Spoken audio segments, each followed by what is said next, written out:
This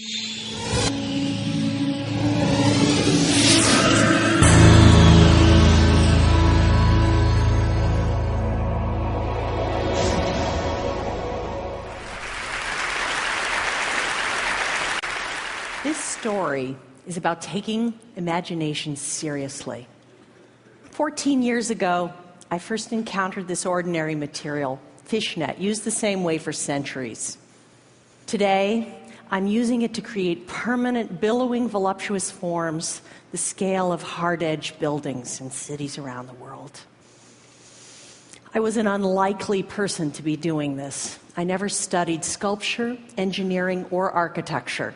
In fact, after college, I applied to 7 art schools and was rejected by all 7. I went off on my own to become an artist, and I painted for 10 years when I was offered a Fulbright to India. Promising to give exhibitions of paintings, I shipped my paints and arrived in Mahabalipuram. The deadline for the show arrived. My paints didn't. I had to do something. This fishing village was famous for sculpture, so I tried bronze casting. But to make large forms was too heavy and expensive. I went for a walk on the beach, watching the fishermen bundle their nets into mounds on the sand. I'd seen it every day, but this time I saw it differently. A new approach to sculpture, a way to make volumetric form without heavy, solid materials. My first satisfying sculpture was made in collaboration with these fishermen. It's a self-portrait titled Wide Hips. We hoisted them on poles to photograph.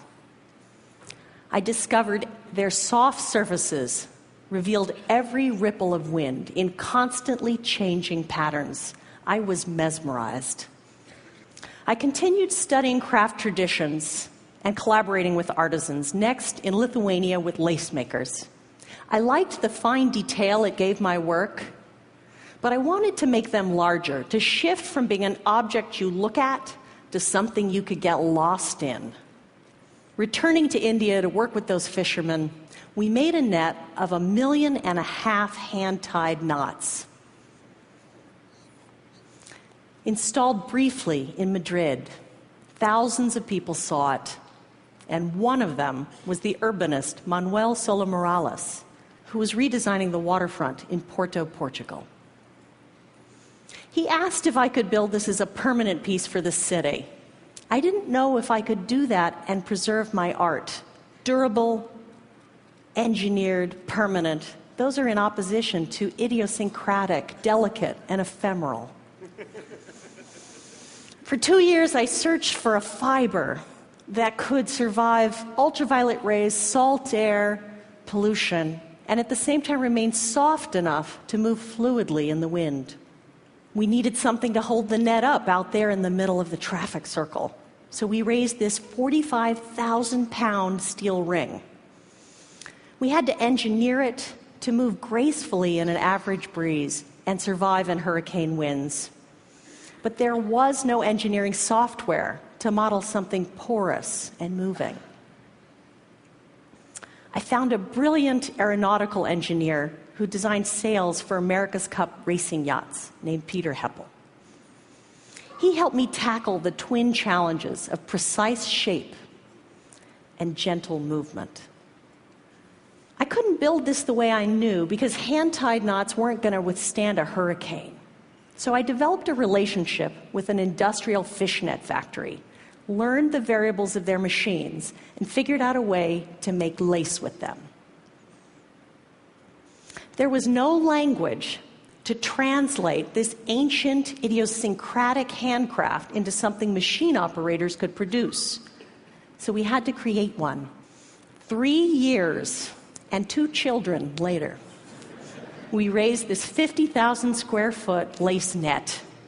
It was hard to believe that what I had imagined was now built, permanent, and had lost nothing in translation.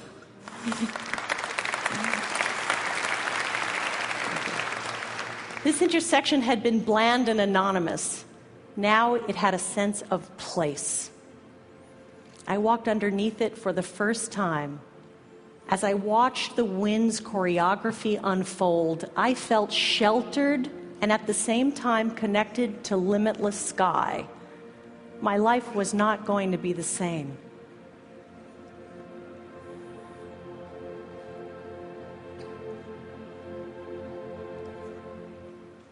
I want to create these oases of sculpture in spaces of cities around the world.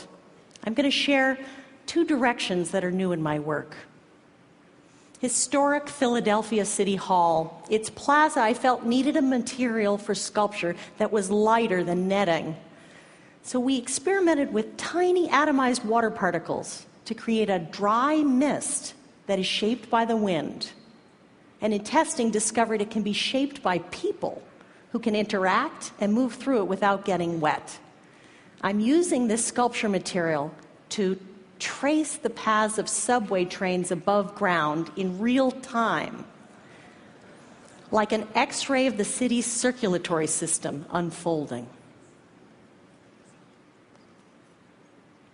Next challenge, the Biennial of the Americas in Denver asked, could I represent the 35 nations of the Western Hemisphere and their interconnectedness in a sculpture?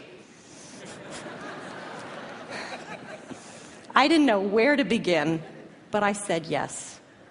I read about the recent earthquake in Chile and the tsunami that rippled across the entire Pacific Ocean. It shifted the Earth's tectonic plates, sped up the planet's rotation, and literally shortened the length of the day. So I contacted NOAA, and I asked if they'd share their data on the tsunami, and translated it into this. Its title, 1.26, refers to the number of microseconds that the Earth's day was shortened. I couldn't build this with a steel ring the way I knew. Its shape was too complex now.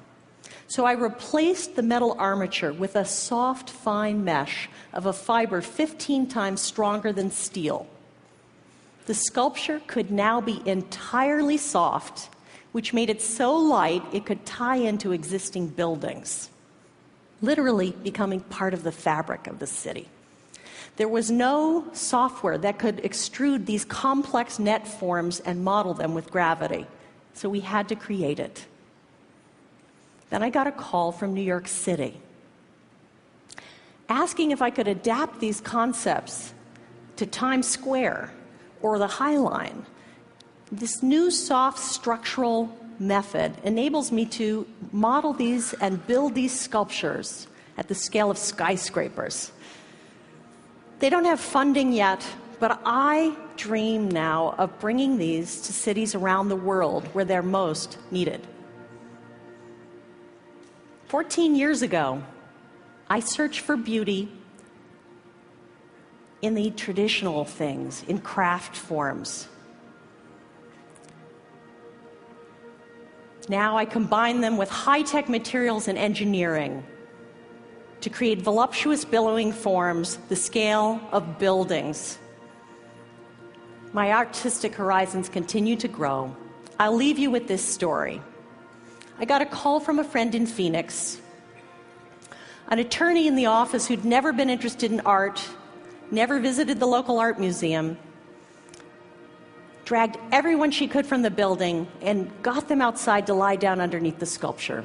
There they were in their business suits, lying in the grass, noticing the changing patterns of wind beside people they didn't know, sharing the rediscovery of wonder.